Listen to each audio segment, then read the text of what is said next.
നീ സമ്പാദിക്കുന്ന പണം ഹലാലാവണം. ആരെയും പറ്റിച്ചിട്ടാവരുത്. കച്ചവടം വഞ്ചനയുടേതാവരുത്. തട്ടിപ്പിന്റെ ബിസിനസ്സുകൾ, ഓൺലൈൻ തട്ടിപ്പുകളുടെ കാലത്താ പലരോടും കടം വാങ്ങി പറ്റിച്ച് പലരുടെയും മനസ്സിന് തൃപ്തിയില്ലാതെ നീ പല പണങ്ങളും വസൂലാക്കിയിട്ടാണ് നിന്റെ കച്ചവടം തുടങ്ങിയതെങ്കിൽ അതിലൂടെ കിട്ടുന്ന ലാഭം ശുഭത്താണ്, പലപ്പോഴും ഹറാമിലേക്ക് എത്തിച്ചേരും.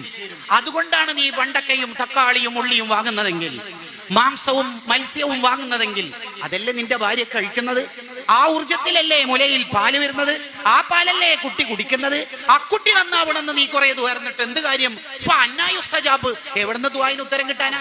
കുട്ടി കഴിച്ച ഫുഡ്, നീ കഴിച്ച ഫുഡ് ഹറാം.